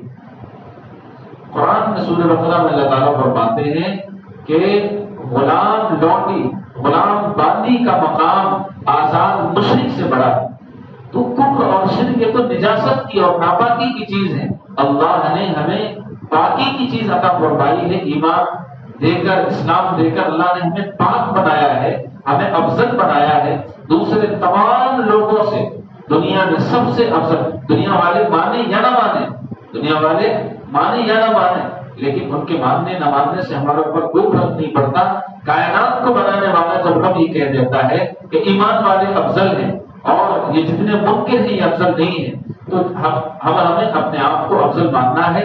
ہمیں اپنی اہمیت کا احساس خود کرنا ہے کہ اللہ نے ہمیں کتنا بڑا بنایا ہے اور ہم کس طرح کے کام کر رہے ہیں، ہم کتنی چھوٹی چیزوں پر اپنے اس بڑی چیز کو قربان کر رہے ہیں، اپنے ایمان کو چھوٹی سی خواہش کے لیے۔ ہماری جو بچیاں خاص طور سے ارتداد میں چلی جا رہی ہیں، ارتداد کو قبول کر رہی ہیں، تو اس کی وجہ یہی ہے کہ ہمیں ایمان کی اہمیت نہیں ہے، ہمارے دل میں ایمان کی عظمت نہیں ہے۔ اور پھر اس کے اوپر یہ کہ تعلیم کا جو سسٹم ہے ہمارے یہاں، ہمارے ملک میں اور دیگر جگہوں میں، اگر ہمارے بچوں کی ذہنیت اور ہمارے بچوں کی تربیت اسلامی طریقے سے نہ ہوئی اور ان کو پردے کے احکام، ایمان کی عظمت اور اسلام کی عظمت اور اپنا مقام ان کو نہیں معلوم ہوگا، تو وہ بہت جلدی پھسل جائیں گے، اور پھسل رہی ہے اسی وجہ سے کہ ان کو معلوم ہی نہیں ہے کہ اللہ نے ان کو کتنا اہم بنایا ہے، کتنا بڑا بنایا ہے۔ اللہ نے ہمیں بہت بڑا بنایا ہے، یہ بات ہمارے اندر ہونا چاہیے، اور اس پر فخر یعنی گھمنڈ کے طور پر نہیں ہونا چاہیے، لیکن تحدیث نعمت کے طور پر یعنی شکریہ کے طور پر اور فضل کے طور پر ہونا چاہیے کہ اللہ نے ایمان دے کر ہمیں بڑا کر دیا، ایمان دے کر ہمیں عظمت عطا فرمائی، ایمان دے کر اللہ نے ہمیں عزت عطا فرمائی ہے۔ اس عزت کو، اس اہمیت کو، اس عظمت کو ہمیں باقی رکھنا ہے، ہمیں ایمان پر باقی رہنا ہے۔ دنیا کی ساری دولتیں اگر ہمارے قدموں میں ڈال دی جائے، سارا خوف ہمارے سامنے لا کر کھڑا کر دیا جائے، مارنے کی مرنے کی دھمکیاں دی جائیں، اور ہم سے یہ کہا جائے کہ تم اپنے ایمان سے ڈر جاؤ، تو عزیمت تو یہ ہے کہ آدمی یہ چیز قبول نہ کرے، مرنا پسند کر لے لیکن ایمان سے پھرنا پسند نہ کرے۔ حضرت نبی کریم صلی اللہ علیہ وسلم یہ دعا حدیث کے اندر آتی ہے، حضور بار بار دعا مانگتے تھے کہ اے اللہ میں آپ کے راستے میں شہید کیا جاؤں، پھر زندہ کیا جاؤں، کہ میں بار بار جو ہے وہ قتل شہید کیا جاؤں آپ کے راستے میں اور پھر زندہ کیا جاؤں۔ شہادت کی لذت ایمان کے ساتھ میں شہادت کی لذت یہ ہے، جب ایمان دل کے اندر ہوتا ہے اور صحیح معنوں میں ایمان ہوتا ہے تو انسان کو اپنی عظمت کا پتہ لگتا ہے اور اللہ کی طرف سے اللہ کے نام پر بیٹھنے میں اس کو مٹھاس محسوس ہوتی ہے۔ نماز پڑھے گا تو ایک لذت، وضو کرے گا تو ایک لذت، چہرے پر نور ہے، نماز کا اپنا نور ہے اور دوسری عبادات ہیں ان کا اپنا نور ہے۔ تو یہ ساری وہ چیزیں ہیں کہ اللہ تعالیٰ نے ہمیں نورانی بنایا ہے، عزت والا بنایا ہے، بڑا بنایا ہے۔ ان چیزوں کا احساس ہمارے دل کے اندر ہونا چاہیے۔ اگر نہیں ہوگا تو ہمارے بچے، ہماری بچیاں ارتداد کو قبول کریں گی، اور یہ احساس ماں باپ کو پیدا کرانا ہے کہ آپ کو اللہ نے کتنا بڑا بنایا ہے، آپ کو اللہ نے کتنا باوقار بنایا ہے۔ عورتوں کو، بچیوں کو یہ احساس دلانا پڑے گا کہ اللہ تعالیٰ نے آپ کو قید نہیں کیا ہے۔ ہمارے بچیوں کے دماغ میں بعض مرتبہ یہ بات آ جاتی ہے کہ اسلام نے تو ہمیں گھر کی چار دیواری میں قید کر دیا ہے۔ اسلام نے آپ کو قید نہیں کیا ہے، اسلام نے آپ کو عزت دی ہے کہ آپ گھر میں رہیں۔ اسلام نے آپ کو ایک ملکہ بنایا ہے، آپ کو گھر کی حکومت اسلام نے دی ہے کہ گھر کے اندر تمہاری چلے گی۔ مرد کو اللہ نے حکم دیا کہ باہر جا کر کے وہ کمائے، تمہارے لیے کمائے۔ عورت کو اللہ نے حکم نہیں دیا، کیوں؟ کیونکہ عورت کا مقام، عورت کی حیا اور عورت کی عظمت اور اس کی عزت اللہ جانتے ہیں کہ ہم نے عورت کو کتنے نازک طریقے سے بنایا ہے۔ یہ نازک مقام، یہ نازک عورت باہر جا کر کام نہیں کر سکتی ہے، تو اللہ نے مرد کے ذمہ لگایا کہ وہ کھلائے گا، رہنے کا انتظام وہ کرے گا، کھانے کا انتظام وہ کرے گا، پہننے کا وہ انتظام کرے گا۔ یہ ذمہ داری اللہ نے مرد کے ذمہ لگائی۔ بچے ہوں گے تو بچوں کے کھانے پینے رہنے کا انتظام مرد کرے گا۔ عورت کی ذمہ داری یہ ہے کہ وہ گھر کے اندر اپنی حکومت کو چلائے۔ کسی نے کسی عالم سے پوچھا تھا کہ حضرت عورت کو تو اسلام نے قید کر دیا ہے، عورت گھر سے باہر بھی نہیں جا سکتی ہے، اور عورت کو مرد سے چھوٹا درجہ دیا گیا ہے اسلام میں کہ عورت اپنے مرد کی بات سنے، عورت کو تو محکوم بنا دیا، غلام بنا دیا اسلام نے۔ تو انہوں نے بہت اچھا جواب دیا، سنا ہوگا آپ لوگوں نے۔ تو انہوں نے کہا کہ دیکھو، عورت شادی ہوتی ہے تو جس مرد کے ساتھ میں شادی ہوتی ہے اسلام نے اسی مرد کی اطاعت کا اور فرما برداری کا حکم دیا۔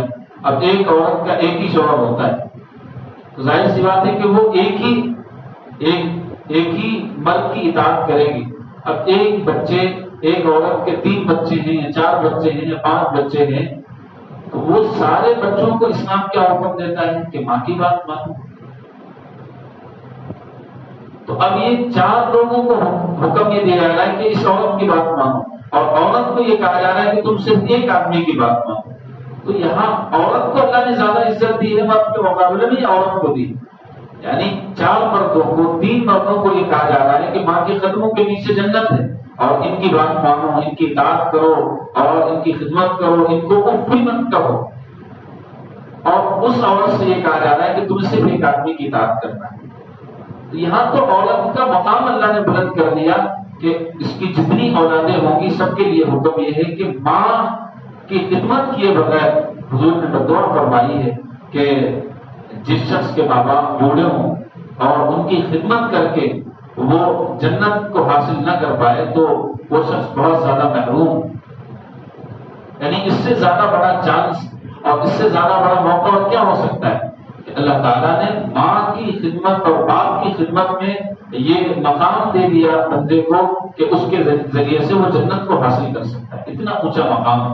اور خدمت نہیں کرنے کی صورت میں اللہ کے رسول نے اس کو محروم قرار دیا ہے کہ یہ شخص جنت میں، یعنی اس سے اچھا چانس اور اس سے زیادہ بڑا چانس انسان کو نہیں مل سکتا ہے۔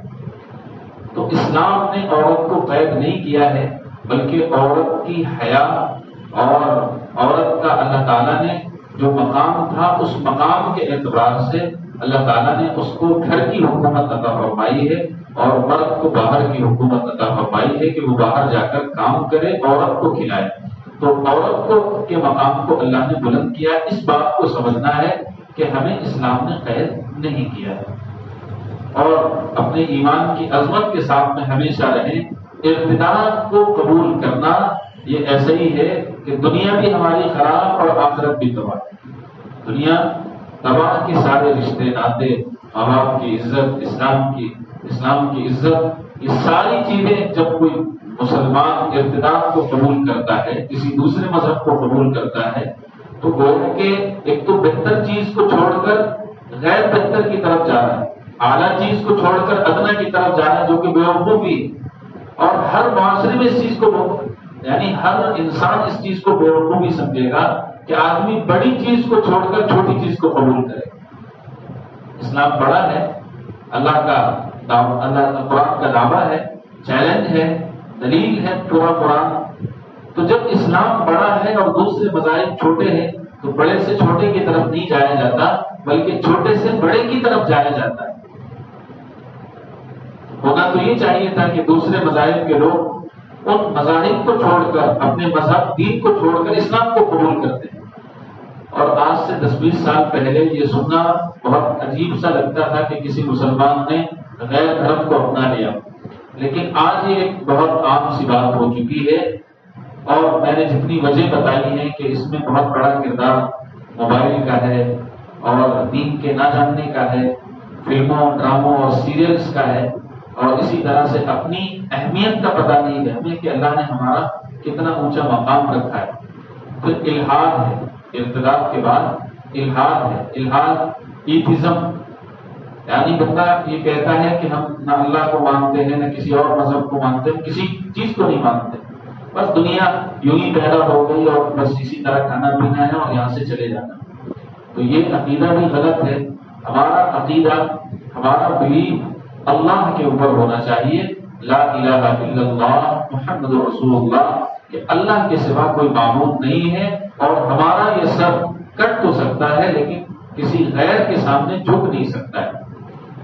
دنیا کی ہر قیمت ہم چکانے کے لیے تیار ہیں، لیکن ہم اپنے ایمان کو چھوڑنے کے لیے تیار نہیں۔ یہ جذبہ ہمارے دل کے اندر ہونا چاہیے، ہر بچے کے دل میں یہ جذبہ ہونا چاہیے کہ اس کو لا الہ الا اللہ کا صحیح مطلب یہی ہے کہ دنیا کی ہر طاقت کا ہم انکار کرتے ہیں، اللہ کی طاقت کا اقرار کرتے ہیں۔ لا الہ الا اللہ کہ جب ہم پہلا لفظ بولتے ہیں تو ساری چیزوں کا انکار کر دیتے ہیں، کوئی طاقت نہیں، کوئی کچھ بھی نہیں ہے سوائے اللہ، اللہ ہی معبود، وہی اس لائق ہے کہ ہم اس کے سامنے اپنا سر جھکائیں۔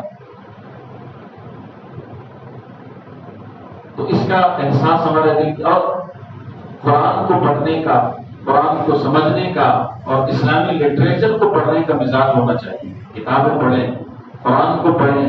قرآن میں اللہ تعالیٰ نے اسلام کے بارے میں، دیگر چیزوں کے بارے میں بہت کھل کر بیان کیا ہے، اور اسی طرح سے قرآن کو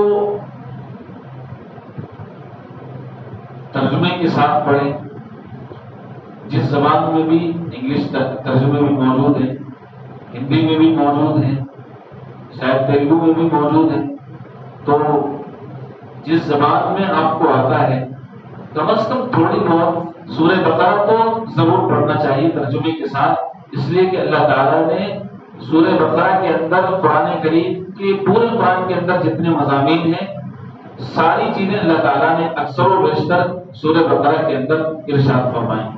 تو کم از کم یہ پتہ چل جاتا ہے کہ اللہ تعالیٰ فرماتے کیا ہے، اللہ کا کہنا کیا ہے، اللہ کہنا کیا چاہتے ہیں، ہم سے کیا چاہتے ہیں۔ میں نے جیسے کہ ایک آیت پڑھی، یا ایھا الذین آمنوا ادخلوا فی السلم کافۃ ولا تتبعوا خطوات الشیطان، کہ ایمان والو اسلام میں پورے کے پورے داخل ہو جاؤ۔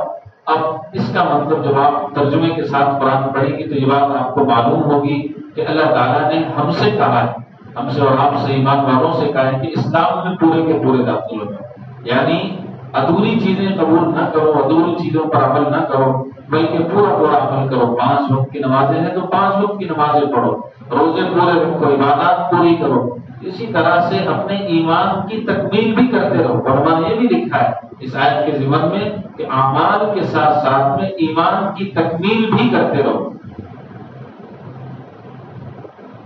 سورہ تحریم کے اندر اللہ تعالیٰ نے یا ایھا الذین آمنوا توبوا الی اللہ توبۃ نصوحا عسى ربکم ان یکفر عنکم سیئاتکم ویدخلکم جنات تجری من تحتها الانہار یوم لا یخزی اللہ النبی والذین آمنوا معه. کہ ایمان لانے کا فائدہ اور توبہ کرنے کا فائدہ یہ ہوتا ہے کہ اللہ تعالیٰ قیامت کے دن کی رسوائی سے حفاظت فرمائیں گے، اور ایمان کی وجہ سے اللہ تعالیٰ دنیا میں بھی رسوائی سے حفاظت فرمائیں گے. ایمان والے کو چونکہ ایمان کی وجہ سے اللہ نے عزت عطا فرمائی ہے، تو ایسی رسوائی سے اللہ تعالیٰ حفاظت فرمائیں گے جس کی وجہ سے واقعی انسان ذلیل و رسوا ہو. کسی کو مارنا، کسی کے ذلیل کرنے سے انسان ذلیل نہیں ہوتا ہے جب تک اللہ نہ چاہے. اب موجودہ حالات میں مسلمانوں کے ساتھ میں جو حالات ہیں یہ ہیں تو ہمارے اعمال کی وجہ سے، لیکن یہ نہیں کہا جا سکتا کہ مسلمان ذلیل ہو گیا، رسوا ہو گیا. ہیں تو ہمارے اعمال کی وجہ سے کہ ہم نے گناہ کیے ہیں، تو اس کی سزا کے طور پر اللہ تعالیٰ ایسے حالات کو پیدا فرماتے ہیں تاکہ انسان صحیح راستے کو اختیار کرے. اور جب انسان صحیح راستے پر آ جائے گا تو اللہ تعالیٰ انشاءاللہ ان حالات کو بھی بدلیں گے. لیکن ایمان کی وجہ سے جو ایک عزت اللہ تعالیٰ نے عطا فرمائی ہے اور ایمان کا جو رعب عطا فرمایا ہے، یہ رعب آج بھی کافروں کے دل پر ہے. یہی وجہ ہے کہ وہ مسلمانوں کے پیچھے پڑے ہوئے. اگر ان کو ڈر نہیں ہوتا تو وہ اسلام کو ٹارگٹ نہ بناتے. اگر ان کو ڈر نہیں ہوتا تو وہ ہمیں اور آپ کو ٹارگٹ نہیں بناتے. ہمارے مسجدوں کو، ہمارے مدرسوں کو، ہمارے علماء کو اور اسلام کو ٹارگٹ نہیں بناتا. آج دنیا مسلمانوں کو ہی کہتی ہے، وہ دنیا کو مسلمانوں سے تکلیف نہیں، اس کو اسلامی نظام سے تکلیف ہے کہ اسلام اگر غالب ہو گیا تو ہمارا چراغ بجھ جائے گا اور ہماری جو بستیاں ہیں یہ ختم ہو جائیں. اس بات کا ڈر ہے انہیں. اس کی وجہ سے وہ یہ چاہتے ہیں کہ اسلام کے ماننے والے کم ہو جائیں. ظلم کیا جا رہا ہے اور ہر راستے کو بند کیا جا رہا ہے جہاں سے اسلام پھیلنے کی ان کو امید ہے. لیکن اللہ کا کرنا ایسا ہے کہ آج کے وقت میں پوری دنیا کے اندر سب سے تیزی کے ساتھ پھیلنے والا مذہب اسلام. تو یہ دنیا کے بندن سے نہیں روک سکتا ہے، دنیا کی طاقتیں اسے نہیں روک سکتی ہیں. لیکن یہ ضرور ہے کہ اگر ہم نے اپنے آپ کو اسلام کے لیے تیار نہیں کیا تو اللہ رب العزت کا بہت صاف اعلان ہے کہ اللہ تعالیٰ کا کام اگر ہم نہیں کریں گے تو اللہ ہماری جگہ دوسرے لوگوں کو پیدا فرمائیں گے. وہ ہم سے اچھا کام کرنے والے ہوں گے اور ہم سے زیادہ محبت کرنے والے ہوں گے. اس لیے ہماری سعادت کی بات اور ہماری خوشبختی کی بات یہ ہے کہ اللہ تعالیٰ ہم سے کام لے لے. اللہ تعالیٰ ہمیں ایمان پر جمائے رکھے. اللہ تعالیٰ دین کی بلندی کا سبب ہمیں بنا لے. یہ ہماری سعادت کی بات ہے. ہم اللہ کے محتاج ہیں، اللہ ہمارے محتاج نہیں. تو میں ایک بات عرض کر رہا تھا قرآن کے تعلق سے، وہ یہ کہ اللہ تعالیٰ نے جب ہم قرآن پڑھیں گے، دیکھیے اللہ تعالیٰ نے، ہمارا ماننا یہ ہے مسلمانوں کا کہ یہ پوری کائنات اللہ نے بنائی اور قرآن بھی اللہ نے نازل فرمایا ہے. تو قرآن کریم کے اندر کتنی آیتیں ہیں؟ 6666 آیتیں. اور یہ بہت تھوڑی آیتیں. آیت کہتے ہیں نشانی کو. مثال کے طور پر ہم بنگلور جا رہے ہیں، راستے میں جو کلومیٹر کا بورڈ لگا ہوا ہوتا ہے وہ ایک نشانی ہے، تو اسے بھی آیت کہتے ہیں، کیونکہ اس سے پتہ چلتا ہے کہ اب کتنے کلومیٹر باقی ہیں. تو ایسے ہی نشانیاں ہیں. آیات، یہ آیت کی جمع ہے، مطلب یہ نشانیاں ہیں اللہ تعالیٰ کی. تو یہ بہت تھوڑی نشانی ہے. یہ پوری دنیا اور یہ پورا یونیورس اللہ تعالیٰ نے بنایا ہے. اس میں کروڑوں اللہ تعالیٰ کی نشانیاں بکھری پڑی. اب بنایا کس نے ہے؟ اللہ نے. قرآن کس نے نازل کیا ہے؟ اللہ نے. اب اللہ فرماتے ہیں افلا یتدبرون القرآن ولو کان من عند غیر اللہ لوجدوا فیہ اختلافا کثیرا. کہ تم لوگ قرآن میں غور و فکر کیوں نہیں کرتے ہو؟ اگر قرآن میں کوئی بندہ غور و فکر کرے تو دنیا کے اندر جتنی اللہ کی نشانیاں ہیں اس یونیورس میں، تو وہ قرآن کے خلاف نہیں ہے بلکہ ان کو ایک جیسا پائے گا. کیوں؟ اس کی ایک چھوٹی سی مثال ہے کہ جیسے ہم کسی کمپنی کا کوئی سامان خریدتے ہیں، فریج خریدا کسی کمپنی کا، سیمسنگ کا فریج خریدا، اب فریج کے ساتھ میں ایک گائیڈ بک دی جاتی ہے کہ اس میں فلاں سوئچ اس جگہ پر ہے، اتنے نمبر پر اس کا ٹیمپریچر رکھنا ہے، فلاں چیز فلاں جگہ پر ہے۔ تو جو گائیڈ بک کے اندر لکھا ہوا ہوتا ہے اس پروڈکٹ کے اندر وہی چیزیں وہیں پر ہوتی ہے جہاں پر وہ لکھا ہوا ہوتا ہے۔ تو گائیڈ بک میں اور کمپنی کے اس سامان میں کوئی فرق نہیں ہوتا ہے، کوئی اختلاف نہیں ہوتا ہے۔ ایسا نہیں ہوتا ہے کہ گائیڈ بک میں لکھا ہوا ہے کہ اس کی بٹن آن آف کی اوپر ہوگی لیکن فریج میں نیچے دے دی گئی ہو، ایسا نہیں ہوگا۔ جہاں پر لکھا ہوا ہوگا آپ کو وہیں پر ملے گا۔ تو قرآن اور اللہ کی یہ کائنات، اللہ نے کائنات کو بھی بنایا ہے، قرآن کو اللہ نے نازل کیا ہے، تو اب دونوں میں کوئی اختلاف نہیں۔ اگر کوئی غور سے پڑھے تو جو نشانیاں اللہ کی کائنات میں بکھری پڑی ہیں وہ قرآن کے مطابق ہے، اور جو قرآن میں اللہ نے نازل فرمایا وہ کائنات کے مطابق ہے، کوئی اختلاف نہیں۔ یہی وجہ ہے جیسے ہندوؤں کا ایک عقیدہ تھا، ہے اب بھی، کہ یہ زمین ساری جو ہے وہ گائے کے سینگ کے اوپر ٹکی ہوئی، اور گائے جو ہے وہ ایک سانپ کے اوپر ہے، اور وہ سانپ پانی کے اوپر ہے، ایسا ان کا عقیدہ تھا۔ لیکن قرآن نے 1400 سال پہلے اس عقیدے کو توڑ دیا تھا اور یہ کہا تھا کہ کائنات کی جتنے بھی سیارے ہیں یہ اپنے محور میں اپنے اپنے مقام پر گھوم رہے ہیں، گردش کر رہے ہیں۔ اب آج کی سائنس سے یہ پتا چلا کہ ہماری جو زمین ہے وہ ساکن نہیں، رکی ہوئی نہیں ہے، بلکہ 2100 کلومیٹر فی گھنٹہ کی رفتار سے گھوم رہی ہے۔ یہ کون گھما رہا ہے؟ یہ کون گھما رہا ہے؟ اس پر ہمیں غور کرنا ہے۔ ایمان کی حفاظت کے لیے یہ ایک میں مثال دے رہا ہوں کہ اس پر ہمیں غور کرنا ہے کہ یہ جو ہماری دنیا، یہ ایک ہماری جو زمین ہے یہ جو گھوم رہی ہے 2100 کلومیٹر فی گھنٹہ کی رفتار سے، اس کو گھمانے والا کون ہے؟ پھر دیکھیے اللہ تعالیٰ کا فضل ہمارے اوپر کہ یہ دنیا بالکل سیدھے لڈو کی طرح نہیں گھوم رہی، بلکہ تھوڑا سا کراس ہے، اور یہ اس طرح سے گھوم رہی۔ اس میں حکمت یہ ہے کہ اللہ تعالیٰ اگر دنیا کے اندر ہماری زمین پر 4 موسم ہوتے ہیں، سردی، گرمی، برسات اور بہار کا موسم، اگر یہ زمین سیدھی اس طرح سے، جس طرح زمین پر لٹو ناچتا ہے اس طرح سے گھومے تو موسم کی گردش نہیں ہو پائے گی، اور موسم کی تبدیلی کے بغیر یہ دنیا نہیں چل سکتی ہے۔ اللہ کا نظام آپ دیکھیے کہ اللہ تعالیٰ نے اس دنیا کو کراس گھمایا ہے، 2100 کلومیٹر فی گھنٹہ کی رفتار سے گھوم رہی ہے اور کراس گھوم رہی ہے۔ پھر آپ دیکھیں کہ اگر تھوڑی سی اوپر ہو جائے یا تھوڑی سی نیچے ہو جائے تو دنیا ختم ہو جائے گی۔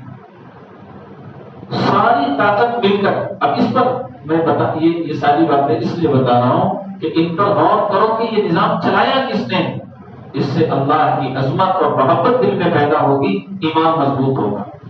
ہمارے جسم کے اندر ناخن ہیں، بال ہیں، دنیا کی ساری طاقتیں مل جائیں، آرٹیفیشل ناخن بنا سکتی ہیں بال، لیکن اللہ کے بنائے ہوئے ایک ناخن کی طرح ناخن نہیں بنا سکتے۔ ساری دنیا کی طاقتیں مل جائیں، یہ ناخن کس نے بنایا؟ یہ بال کس نے بنایا؟ یہ جسم کس نے بنایا؟ اور اس جسم کے اندر یہ دھڑکتا ہوا دل کس نے بنایا کہ اگر وہ 1 سیکنڈ کے لیے رک جائے تو انسان کی روح نکل جائے؟ یہ نظام کون چلا رہا ہے؟ کون چلا رہا ہے؟ زندگی موت دینے والا، عزت ذلت دینے والا، کھانا پینا دینے والا، رزق دینے والا، یہ ساری چیزیں کرنے والا کون ہے؟ اس بات پر غور کرنا ہے ہمیں۔ جتنا ہم اس بات پر غور کریں گے تو ہمارے دل کے اندر ایمان کی مضبوطی پیدا ہوگی۔ پانی اللہ کی نعمت ہے۔ پانی 2 گیسوں کا مجموعہ ہے، 2 گیسوں سے مل کر بنا ہے، ہائیڈروجن اور آکسیجن۔ اگر آکسیجن کو نکال دیا جائے تو یہ پانی زہر بن جائے، اور اگر ہائیڈروجن کو نکال دیا جائے تو یہ پانی ہوا میں تحلیل ہو جائے۔ یہ مناسب مقدار اللہ نے اپنی قدرت سے رکھی ہوئی ہے، اس پر ہمیں غور کرنا ہے۔ تو کائنات کے اندر سائنس جتنی ترقی سائنس کر رہی ہے آج کے زمانے میں، اسلام کی حقیقت اتنی زیادہ جو ہے لوگوں کے سامنے کھل کر آ رہی۔ جو لوگ اسلام دشمن تھے، اسلام کو پڑھ کر، قرآن کو پڑھ کر وہ اسلام کو قبول کر رہے ہیں۔ آپ نے ایک نام سنا ہوگا، بہت بڑا نام تھا اور اسلام کا بہت بڑا، ہینری ٹیٹ کے نام سے ایک بہت ایسا شخص تھا کہ جس نے اسلام کے خلاف بہت کچھ لکھا اور بولا، لیکن پھر اس کے دماغ میں ایک بات پیدا ہوئی کہ میں اتنا اسلام کے خلاف لکھ رہا ہوں، بول رہا ہوں اور لوگوں کو سمجھا رہا ہوں کہ اسلام کی برائیاں لوگوں کو بتا رہا ہوں، تو اس نے کیا کیا کہ اسلام کے خلاف ایک کتاب لکھنا چاہیے تاکہ لوگ جو ہے وہ اسلام کو چھوڑ دیں۔ اب کتاب لکھنے کے لیے اسلام کو پڑھنا پڑے گا، تو اس نے اسلام کو پڑھنا شروع کیا، قرآن کو پڑھنا شروع کیا، قرآن کا ترجمہ اس نے جو ہے وہ پڑھنا شروع کیا، حدیث پڑھنا شروع کی۔ نتیجہ یہ ہوا کہ 1 سال کے اندر اس نے اسلام کو قبول کر لیا۔ لکھنے والا تھا اسلام کے خلاف کتاب کے لوگ اسلام کو چھوڑ دیں، لیکن اب اسلام کا بہت بڑا مبلغ امریکہ کے اندر اسلام کی تبلیغ کرتا ہے، اسلام کے حق میں کتابیں لکھ رہا ہے کہ اسلام کو ہی اپنا یہی سچا مذہب اور دین فطرت۔ تو یہ ہماری کمزوریاں ہیں کہ ہم حالات سے متاثر ہو کر اور حالات نے ہمارے اوپر اپنا قبضہ کر لیا ہے، جس کی وجہ سے ایمان کی اہمیت ہم کھو چکے ہیں۔ لیکن صحیح بات یہ ہے کہ ایمان سے بڑی دولت کوئی نہیں ہے، اور اس کو بچانا، اس کو باقی رکھنا یہ ہماری اور آپ کی ذمہ داری ہے، اور اسی طرح سے اپنے ایمان کی بھی فکر کرنا ہے، اپنے بچوں کے ایمان کی بھی فکر کرنا ہے۔ چند چیزیں میں نے بتائی ہیں، اللہ تعالیٰ ہمیں عمل کی توفیق نصیب فرمائے کہ ایک تو یہ کہ ہمارے گھروں کے اندر ایمان کا مذاکرہ ہو، ایمان کی بات چیت ہو، ایمان کی عظمت اور اہمیت کی بات ہو، اور دوسری چیز یہ کہ موبائل کے فتنے سے ہم نکلیں، اپنے بچوں کو غلط چیزیں نہ دکھائیں، ان کو موبائل میں اتنا زیادہ وقت نہ لگائیں۔ تیسری چیز یہ کہ ڈرامے، سیریل اور موویز سے ہم ان کو چھوڑ دیں اور ان سے باہر نکلیں، کیونکہ وہ ایک خوابوں کی دنیا ہے، اور خواب اور حقیقت میں کوئی خاص تعلق نہیں ہوتا ہے۔ خواب دیکھ کر انسان خواب سے بنے ہی رہ سکتا ہے، لیکن خواب حقیقت نہیں ہوتے، تو اس لیے اس دنیا سے نکلیں، پھر قرآن کو پڑھیں، اور جو ہمارے نوجوان نسل ماشاءاللہ عصری تعلیم یافتہ ہے، تو یعنی دنیا کی تعلیم بھی وہ حاصل کرتے ہیں، تو وہ دنیا کے اعتبار سے قرآن کو پڑھیں، قرآن کو سمجھنے کی کوشش کریں، اور سب سے بڑی چیز یہ ہے، سب سے بڑی چیز اپنے ایمان کی حفاظت کے لیے کہ اپنے علماء سے، اپنے دینداروں سے اپنا تعلق مضبوط رکھیں۔ اب آخری بات کر کے میں آپ کو بات ختم کرتا ہوں۔ اللہ تعالیٰ نے سورۃ فاتحہ پڑھتے ہیں، سبھی کو یاد ہے، اس میں ہم ایک دعا پڑھتے ہیں، اہدنا الصراط المستقیم صراط الذین انعمت علیہم غیر المغضوب علیہم ولا الضالین، یہ دعا ہے، اور اس دعا کا مطلب یہ ہے کہ اے اللہ مجھے سیدھا راستہ دکھا دیجیے اور اس راستے پر چلائیے ان لوگوں کے جن پر آپ نے انعام فرمایا، اس جماعت کے راستے پر ہمیں چلائیے جس پر آپ نے انعام فرمایا۔ وہ کون ہیں جن پر اللہ نے، وہ اللہ کے نیک بندے، وہ علم والے، صحابہ، سب سے پہلی جماعت تو صحابہ کی جماعت ہے، پھر تابعین کی ہے، علماء کی جماعت ہے، اور پھر اسی دعا کا دوسرا حصہ یہ کہ اللہ تعالیٰ آپ ان لوگوں کے راستے سے ہماری حفاظت فرمائیے جن پر آپ کا غضب ہوا ہے، جو گمراہ ہوئے۔ گمراہ کون ہوا ہے؟ جنہوں نے اللہ اور رسول کی مخالفت کی ہے، اسلام کی مخالفت کی ہے، اسلام کو ترک کر دیا ہے، چھوڑ دیا ہے۔ تو اس دعا کے اندر اللہ تعالیٰ 2 چیزیں ہمیں سکھاتے ہیں کہ تم ہر نماز کے اندر یہ دعا مانگتے ہو کہ ہمیں نیک لوگوں کے راستے پر چلا۔ اب یہ نیک لوگ کون ہیں؟ نیک لوگوں کے راستے پر ہم کیسے چلیں گے؟ ظاہر سی بات ہے کہ جب نیک لوگوں سے ہمارا تعلق ہوگا تو ہم نیک لوگوں کے راستے پر چلیں گے۔ اسی کو اللہ تعالیٰ نے دوسری جگہ بیان فرمایا، یا ایھا الذین آمنوا اتقوا اللہ وکونوا مع الصادقین، اے ایمان والو اللہ سے ڈرو اور نیک لوگوں کی صحبت اختیار کرو، ان کے ساتھ اٹھنا بیٹھنا کرو، ان کے ساتھ عقیدت رکھو، یعنی ایمان کے اعتبار سے بھی نیک لوگوں کا ساتھ اختیار کرو، اور صحبت کے اعتبار سے بھی ان کی ہم نشینی اختیار کرو، ان کے ساتھ میں بیٹھو۔ تو یہ ایمان کی بقا کے لیے ضروری ہے۔ پھر ایک اور آیت میں اللہ تعالیٰ نے ارشاد فرمایا وَاتَّبِعْ سَبِيلَ مَنْ أَنَابَ إِلَيَّ، کہ تم ان لوگوں کی اتباع کرو جو اللہ کی طرف رجوع کرتے ہیں۔ تو ان تمام آیتوں کا خلاصہ یہ ہے کہ نیک اللہ کے نیک بندے، اللہ کا علم رکھنے والے، قرآن کا علم رکھنے والے، اللہ کو جاننے والوں سے اپنا تعلق قائم کرو تاکہ ان کے راستے پر چلنا تمہارے لیے آسان ہو جائے۔ مردوں کے لیے یہ تو بہت آسان ہے، لیکن خواتین کے لیے ایک مشکل کام ہے۔ تو خواتین اپنے شوہروں جو شادی شدہ ہیں وہ اپنے مردوں کے ذریعے سے، اور جو غیر شادی شدہ ہیں ان کے ماں باپ کی ذمہ داری بنتی ہے کہ علماء کی لکھی ہوئی کتابیں، علماء کے ملفوظات اور قرآن کریم کی تفسیر، صحابہ کے واقعات، حکایات، اور اسی طرح نبی پاک علیہ السلام کی سیرت ان کے سامنے پڑھی جائے، ان کو بتائی جائے۔ تو جب یہ چیزیں کی جائیں گی تو انشاءاللہ تعالی ہمارا ماحول صحیح ہوگا، ہمارے دل کے اندر ایمان کی عظمت پیدا ہوگی، اور ہمارے بچے ایمان پر باقی رہیں گے۔ وہ چھوٹی چھوٹی چیزوں کے لالچ میں، اپنی خواہشات میں پڑھ کر ایمان کو چھوڑنے والے نہیں ہوں گے، الحاد اور ارتداد کو قبول کرنے والے نہیں ہوں گے۔ اور اگر خدا نخواستہ ہم نے اپنے بچوں کو یوں ہی چھوڑ دیا خواہش کے نام پر، آزادی کے نام پر، تو یاد رکھیں کہ ابھی جو حالات ہم اور آپ دیکھ رہے ہیں یہ حالات بالکل بھی خراب نہیں ہیں، یہ حالات ہمارے کنٹرول میں ہیں، لیکن آنے والے 5-10 سالوں میں جو حالات ہونے والے ہیں وہ آپ کے ہمارے ہاتھ میں نہیں ہوں گے، ہماری یہ نسل ہمارے ہاتھوں سے نکل چکی ہوگی۔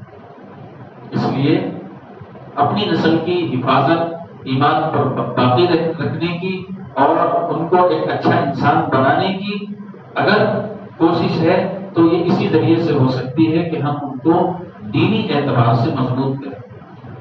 ماں باپ دنیاوی اعتبار سے تو ان کو مضبوط کرنے کی فکر کرتے ہیں کہ اچھا پڑھنا ہو بچے کا، اچھے اسکول میں پڑھانا ہو، پھر اس کے بعد جو ہے اچھی جاب مل جائے۔ دنیا کے اعتبار سے تو تیاری کی جاتی ہے، مگر یاد رکھیں کہ یہ دنیا تو چھوڑ کر ہمیں بھی جانا ہے اور آپ کو بھی جانا ہے، ہم سب کو جانا ہے۔ تو دنیا کی تیاری اتنی ہی کریں جتنی ضرورت ہے، اور آخرت کی تیاری اتنی کریں جتنی ضرورت ہے۔ آخرت میں تو ہمیشہ رہنا ہے، تھوڑے دن کے لیے رہنے کے لیے دنیا میں ساری زندگی دے دینا یہ عقل مندی نہیں ہے، اور ساری زندگی جہاں گزارنا ہے، ہمیں ہمیشہ رہنا ہے، وہاں کے لیے ہم کچھ بھی وقت نہ دیں تو یہ بھی بے وقوفی ہے۔ تو اس لیے آخرت میں ہمارا یہ عقیدہ ہے کہ آخرت میں ہمیں ہمیشہ رہنا ہے، چاہے آدمی جنت میں جائے جہنم میں جائے، وہاں موت نہیں ہوگی۔ جنت میں جانے والا بھی ہمیشہ زندہ رہے گا، جہنم میں جانے والا بھی ہمیشہ رہے گا۔ تو ہم وہ اعمال کریں کہ اللہ تعالیٰ ہمیں جنت میں لے جائے، جنت میں داخل فرمائے۔ اسی طرح سے یہ تو وہ چیزیں میں نے آپ کو بتائی ہیں کہ جن سے بچ کر کے ہم اپنے ایمان کی حفاظت کر سکتے ہیں۔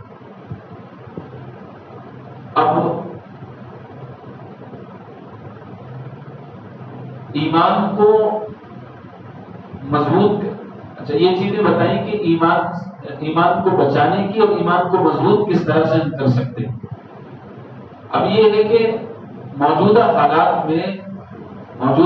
کا مقابلہ ہم کیسے کریں، موجودہ حالات میں ہم اپنے آپ کو ان سب چیزوں سے کیسے بچائیں، اپنے بچوں کو، چونکہ بچپن تو ان کا گزر گیا، اب وہ تعلیم ان کو نہیں دے سکتے، وہ سارے کام نہیں کر سکتے۔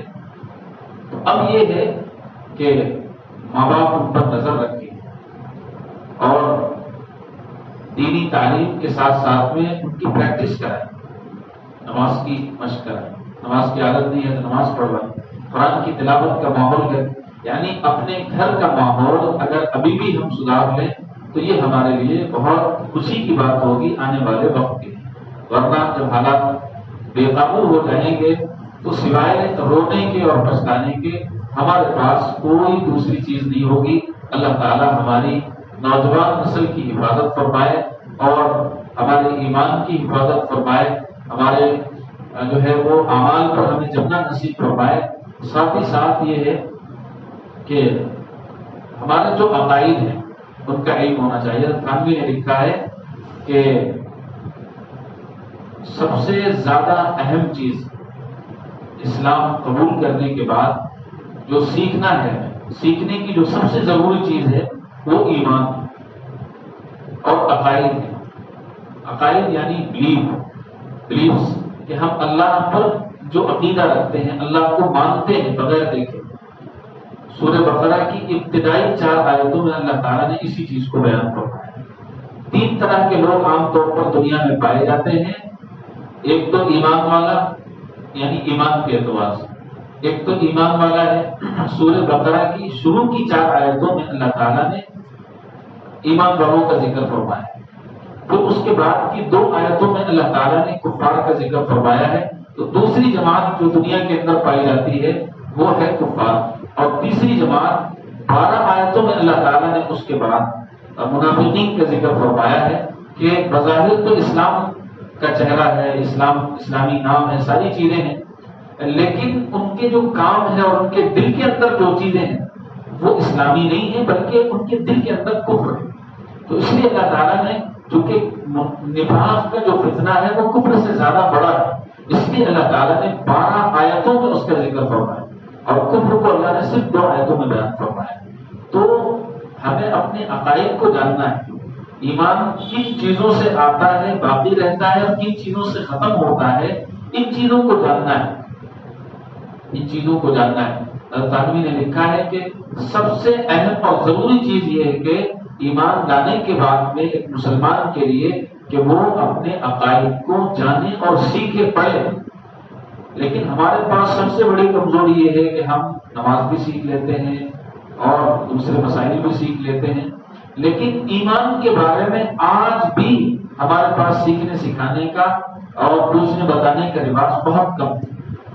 نماز پر بیانات سنتے ہیں، نماز پر اور دیگر عبادات کے اوپر ہم سنتے ہیں، بہت سے واقعات سنتے ہیں، لیکن ایمان کے اوپر نہیں سنتے۔ اب ایک چھوٹی سی مثال، ہمارے شہر میں محرم میں تعزیے ہوتے ہیں، اور اس کے ساتھ ساتھ میں ایسی بہت سی چیزیں ہوتی ہیں جو شرک کہلاتی ہیں۔ شرک کا مطلب یہ ہے کہ اللہ تعالیٰ کی ذات اور صفات میں ہم ان کو شریک کرتے ہیں، اور یہ اتنا بڑا گناہ ہے۔ اللہ تعالیٰ نے فرمایا ان الشرک لظلم عظیم، کہ شرک سب سے بڑا گناہ ہے، اور سارے گناہوں کی معافی اللہ تعالیٰ آخرت میں کر سکتے ہیں، لیکن شرک کی کوئی معافی نہیں، اتنا بڑا۔ اب دیکھیے کہ ہمارے وہ مسلمان بھائی جو مسجد میں آ کر محرم سے پہلے نمازیں پڑھتے تھے اور سمجھتے تھے کہ یہ مسلمان ہیں، اب بتائیے کہ یہ جو بچے انہوں نے لگا رکھے ہیں اور اس کے سامنے کھڑے ہو کر دعائیں مانگنا اور اس کا یہ عقیدہ رکھنا کہ ہاں حضرت حسین آتے ہیں اور ہماری حاجتوں کو پورا کرتے ہیں، اور اس طرح کی اور بہت ساری چیزیں عقیدے کی بنیاد پر جو ہمارے اندر داخل ہوئی ہیں، تو اب بتائیے کہ ان کا ایمان باقی رہے گا یا نہیں رہے گا؟ نہیں رہے گا۔ لیکن ہماری اس قوم کو یہ نہیں معلوم ہے کہ اس چیز سے ہمارا ایمان ختم ہو جاتا ہے، اور اگر ان کو بتایا جائے تو وہ ناراض ہو جاتے ہیں کہ ہمارے دادا نے یہ کام کیا، باپ نے یہ کام کیا ہے، اس لیے ہم بھی، یعنی یہ وہی دلیل دیتے ہیں جو کفار مکہ نے نبی کریم صلی اللہ علیہ وسلم کو کہا تھا کہ ہم اپنے آباء و اجداد کے دین کو نہیں چھوڑیں گے، ہم نے اپنے باپ داداؤں کو جس دین پر پایا ہے اسی طریقے کو ہم اپنائیں گے۔ ہمارا نوجوان جو مسجد میں آ کر نماز میں پڑھتا ہے، روزے بھی رکھتا ہے، اور محرم میں یہ کام کر کے اپنے ایمان کو ضائع کر دیتا ہے، یہ کیوں کر رہا ہے؟ کیونکہ اسے معلوم نہیں ہے کہ عقیدہ ہے کیا چیز، عقیدے کی اہمیت کیا ہے، عقیدہ کتنی بڑی چیز ہے، ہمارا ایمان کن چیزوں سے ہمارا ایمان باقی رہے گا اور کن چیزوں سے ختم ہو جائے گا، اس بات کا اس کو احساس نہیں ہے، جس کی بنیاد پر وہ بندوں کے سامنے کھڑا ہوتا ہے، تعزیہ داری کرتا ہے۔ اب وہ یہ تعزیہ کیا کرتے ہیں؟ تعزیہ بنایا، پھر تھوڑے دن کے بعد لے جا کر اس کو پانی میں ڈھکیل دیا۔ ہندوؤں کا ایک تہوار ہے گنیش چترتھی کے نام سے، ہندو کیا کرتے ہیں؟ گنیش کی مورتی بناتے ہیں، تھوڑے دن اس کو رکھتے ہیں، پوجا پاٹ کرتے ہیں اور جا کر پانی میں ڈال دیتے ہیں۔ تو جو کام غیر مسلم کر رہا ہے، اسلام کے نام پر وہی کام ہمارا مسلمان کر رہا ہے، لیکن ہمارے اس بھائی کو نہیں معلوم ہے، اور ہماری اس بہن کو نہیں معلوم ہے۔ ہماری عورتیں وہاں جا کر جو ہے وہ بھیڑ لگا لیتی ہیں کہ جی صاحب آ گئے ہیں ان کے اوپر اور فلاں ہماری حاجت پوری ہو جائے گی۔ یہ عقیدے رکھنا اور ان عقیدوں کے ساتھ میں جینا یہ ہمارے لیے بہت خطرناک چیز ہے، ہمارا ایمان ان چیزوں سے باقی نہیں رہتا۔ تو کہنے کا مقصد یہ ہے کہ جس طرح ہم دنیا کو سیکھتے ہیں، مال کمانے کے طریقے سیکھتے ہیں، جاب کرنے کے لیے آدمی 10 سال پڑھائی کرتا ہے، تعلیم حاصل کرتا ہے، تو کیا اپنے ایمان کو باقی رکھنے کے لیے وہ تھوڑا سا وقت امام صاحب کو نہیں دے سکتا، تھوڑا سا وقت اپنے عالم کو نہیں دے سکتا ہے کہ ایمان کو جانا جائے؟ ایمان کیا چیز ہے، عقیدہ کیا چیز ہے، عقیدہ باقی کیسے رہے گا، کن عقیدوں کی بنیاد پر ہم مومن ہیں، ہم مسلمان ہیں، اور اگر اس عقیدے کے اندر خرابی پیدا ہو جائے تو ہم مسلمان نہیں رہیں گے۔ یہ ساری چیزیں نہیں معلوم ہو۔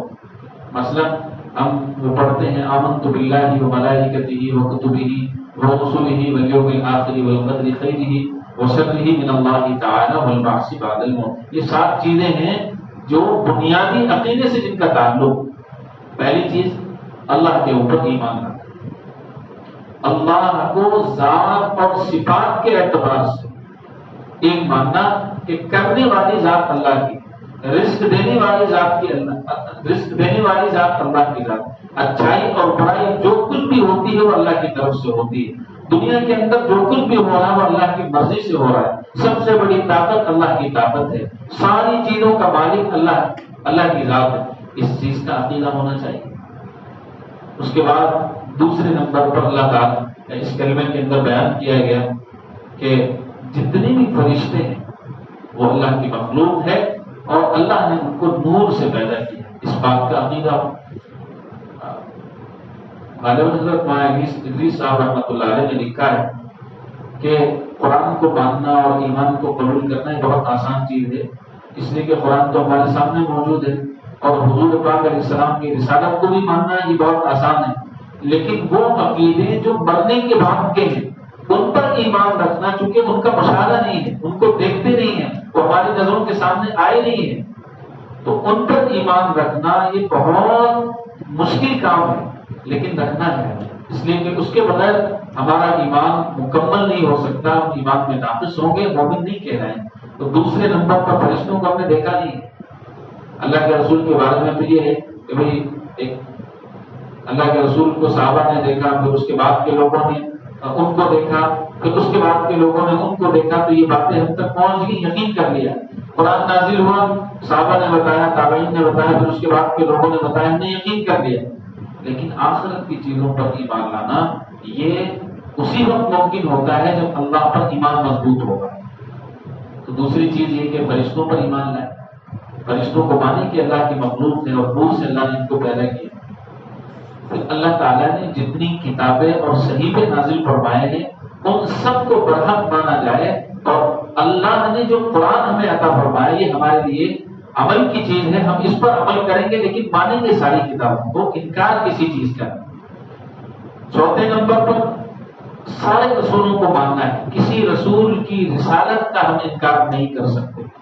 عیسائیوں میں، یہودیوں میں اور مسلمانوں میں جو بڑا فرق ہے وہ یہ ہے، یہودی اللہ کو مانتے ہیں اور موسیٰ علیہ السلام کو مانتے ہیں لیکن رسول اللہ صلی اللہ علیہ وسلم کو نہیں مانتے، کسی دوسرے پیغمبر کو نہیں مانتے. عیسائی اللہ کو مانتے ہیں، عیسیٰ علیہ السلام کو مانتے ہیں لیکن حضور کو نہیں مانتے، دوسرے پیغمبروں کو نہیں مانتے. یہی وجہ ہے کہ اللہ تعالیٰ نے ان کے ایمان کو قبول نہیں فرمایا. قرآن میں اللہ نے ان کے ایمان کی تردید فرما دی کیونکہ یہ عقیدے کے خلاف ہے. لیکن مسلمان کو اللہ نے جو عقیدہ دیا ہے وہ یہ دیا ہے کہ ہم اپنے نبی کو بھی مانتے ہیں اور عیسیٰ علیہ السلام کو بھی مانتے ہیں، موسیٰ علیہ السلام کو بھی مانتے ہیں، سارے نبیوں کو مانتے ہیں. انکار کسی نبی کا نہیں ہے، لیکن ہم عمل رسول اللہ صلی اللہ علیہ وسلم کے طریقے کے مطابق، آپ کی شریعت کے مطابق کرتے ہیں. تو رسولوں کو ماننا ہے. اسی طرح سے آخرت کے دن کو ماننا ہے. والیوم آخر، آخرت کے دن کو ماننا ہے. آخرت کا دن کیا ہے کہ میدان محشر ہے. آخرت میں برزخ بھی آتا ہے. برزخ کہتے ہیں قبر کی زندگی کو، اور قبر کی زندگی کے بعد عالم آخرت ہے. آخرت کو بھی ماننا ہے، یعنی مرنے کے بعد کی جو زندگی ہے اس کو برزخ کہتے ہیں، اور قبر سے اٹھنے کے بعد جو زندگی ہے اس کو عالم آخرت کہتے ہیں. تو عالم آخرت کو ماننا ہے. کیوں ماننا ہے کہ اگر ہم آخرت کا انکار کر دیں گے تو دنیا میں اللہ تعالیٰ نے جو اعمال کے کرنے کا حکم دیا ہے اور اعمال کے نہ کرنے پر جو سزا کا تعین کی، سزا کو اللہ تعالیٰ نے کہا ہے، تو اس کا کوئی فائدہ ہی نہیں ہے. کیونکہ آدمی جب کسی کام کو کرتا ہے تو یا تو ڈر کی وجہ سے کرتا ہے یا لالچ کی وجہ سے کرتا ہے. ہمارے اعمال کا اگر ہمیں بدلہ وہاں نہیں ملے گا تو عمل کرنے کا فائدہ کیا ہے؟ تو ہمیں ماننا ہی پڑے گا. نماز پڑھتے ہیں کیوں پڑھتے ہیں؟ اس لیے کہ اللہ راضی ہو جائے اور اس کا بدلہ ہمیں آخرت میں ملے. تو اگر ہمارے دل کے اندر یہ یقین نہیں ہوگا، ہم آخرت کو نہیں مانیں گے، تو ہمارے سارے اعمال کا یعنی کوئی فائدہ ہمیں نظر نہیں آئے. ہمیں ماننا ہی پڑے گا، آخرت کو ماننا ہے. اسی طرح اچھی بری تقدیر کو ماننا ہے. وَالْقَدْرِ خَيْرِهِ وَشَرِّهِ مِنَ اللَّهِ تَعَالَى. اللہ تعالیٰ کی طرف سے ساری چیزیں ہوتی ہیں، اچھائی بھی اللہ کی طرف سے، برائی بھی اللہ کی طرف سے، جو کچھ بھی ہوتا ہے وہ اللہ کی طرف سے ہوتا ہے۔ انسان کو تکلیف پہنچے تو وہ اللہ تعالیٰ نے لکھی ہوئی ہوتی ہے، نعمت مل جائے تو یہ اللہ کی طرف سے، خوشی کی چیز مل جائے تو یہ اللہ کی طرف سے ہے، غم کی چیز آ جائے تو یہ اللہ کی طرف سے، ساری چیزیں اللہ کی طرف سے ہیں۔ وَالْقَدْرِ خَيْرِهِ وَشَرِّهِ مِنَ اللَّهِ تَعَالَى۔ اور آخری چیز یہ ہے وَالْبَعْثِ بَعْدَ الْمَوْتِ، کہ مرنے کے بعد دوبارہ زندگی ہے۔ اس زندگی کا یقین ہمیں ہونا چاہیے، اگر یقین نہیں ہے تو ہم مومن نہیں۔ یعنی یہ جو 7 چیزیں میں نے بتائی ہیں، اس کلمے کے اندر یہ کلمہ سبھی کو یاد ہوگا، آمنت باللہ وملائکتہ وکتبہ ورسلہ والیوم الآخر والقدر خیرہ وشرہ من اللہ تعالی والبعث بعد الموت۔ یہ 7 کی 7 چیزوں میں سے اگر ایک چیز کا بھی انکار کر دیا تو بندہ مومن نہیں ہو سکتا۔ رسولوں کا انکار کر دیا، کوئی کہے کہ میں اللہ کو مانتا ہوں، رسول کو مانتا ہوں، قرآن کو بھی مانتا ہوں لیکن تورات کو نہیں مانتا، مسلمان نہیں۔ کوئی کہتا ہے کہ میں سب کچھ مانتا ہوں لیکن آخرت کو نہیں مانتا، آخرت میں کچھ بھی نہیں ہوگا، انسان مر گیا، مٹی میں مل گیا، کچھ بھی نہیں ہوگا، وہ مومن نہیں ہو سکتا۔ کوئی کہتا ہے کہ میں اچھی بری تقدیر کو نہیں مانتا، تقدیر کا انکار کرتا ہے، مومن نہیں ہو سکتا۔ ان ساری چیزوں کو ہمیں ماننا ہے۔ اب ان چیزوں کو نہ ماننے سے بندہ کافر ہو جاتا ہے۔ یہ تو میں نے چند ایک مثال دی ہے، ورنہ ایمان ایسی چیز ہے جس کو پراپر سیکھنا چاہیے، اور 1-2 دن سیکھنے سے نہیں آئے گا، مسلسل کنٹینیو اس کو سیکھنا ہے، اپنے قریب کے علماء سے، اپنے مساجد سے جو ہے وہ اپنے مردوں کے ذریعے سے تعلق کر کے اور مرد کے ذریعے سے آپ پوچھوائیں کہ ایمان کن چیزوں سے باقی رہتا ہے، کن چیزوں سے ٹوٹ جاتا ہے۔ بہت سی ایسی چیزیں ہیں کہ ہماری زبان سے نکلتی ہیں اور بندہ ایمان سے خارج ہو جاتا ہے، اور اگر شادی شدہ ایمان سے نکل جائے تو اس کا نکاح بھی ٹوٹ جاتا ہے۔ تو ایسی بہت ساری چیزیں ہیں جن کو معلوم کرنا ہے کہ کلمات کفریہ کیا ہے۔ اللہ بعض مرتبہ آدمی غصے میں ہوتا ہے، غم میں ہوتا ہے، تو ایسے الفاظ اپنی زبان سے نکالتا ہے کہ جو انسان کو کافر بنا دیتے ہیں، ایمان سے محروم ہو جاتا ہے۔ تو ان الفاظ کا معلوم ہونا ضروری ہے کہ ایسا تو نہیں کہ جذبات میں ہم زیادہ بول رہے ہیں، اللہ تعالیٰ کی قدرت اور اللہ تعالیٰ کی مشیت کا انکار کر رہے ہیں۔ تو یہ وہ ساری چیزیں ہیں کہ ہم اپنے عقیدے کو مضبوط رکھنے کے لیے عقیدے کو جاننا ضروری ہے۔ عقیدہ یعنی ہمارا جو بلیف ہے اللہ کے اوپر، اللہ کے رسول کے اوپر، کتابوں پر، فرشتوں پر، یہ مضبوط ہو، اور اس کو جاننا ہے کہ یہ کیسے پیدا ہوگا، کیسے آئے گا، کن چیزوں پر ایمان رکھنا ہے، کن چیزوں کو نہیں بولنا ہے، وہ الفاظ کون سے ہیں جن سے ایمان خطرے میں پڑ جاتا ہے۔ ان ساری چیزوں کا علم رکھنا ہمارے لیے ضروری ہے۔ یہ چند باتیں میں نے بتائی ہیں، اللہ کرے کہ سمجھ میں آ گئی ہو کہ ایمان کو مضبوط کیسے کیا جائے، ایمان کو جانا کیسے جائے، اور اس کی حفاظت میں نے سب سے پہلے بتائی کہ چند طریقے ہیں جن سے حفاظت ہو سکتی ہے۔ اللہ تعالیٰ ہم سب کو عمل کی توفیق نصیب فرمائے، اور چھوٹی باتوں پر مجھے بھی آپ سب کو بہت زیادہ عمل کی توفیق نصیب فرمائے، اور ہمیشہ اللہ تعالیٰ ایمان پر اور اعمال پر قائم رکھے، اور خاتمہ بھی اللہ تعالیٰ ہم سب کا ایمان پر فرمائے، اس لیے کہ یہی سب سے بڑی دولت ہے۔ اور میں بار بار یہ کہہ رہا ہوں کہ ایمان ہی سب سے بڑی دولت ہے۔ اس چیز کو اپنے دل پر باندھ لیں اور اس کا یقین اپنے دل پر رکھیں، اور ہر وقت اپنی زبان پر رکھیں کہ ایمان ہی سب کچھ ہے، ایمان کے بغیر ہم کچھ بھی نہیں۔ اللہ تعالیٰ ہم سب کو عمل کی توفیق نصیب فرمائے۔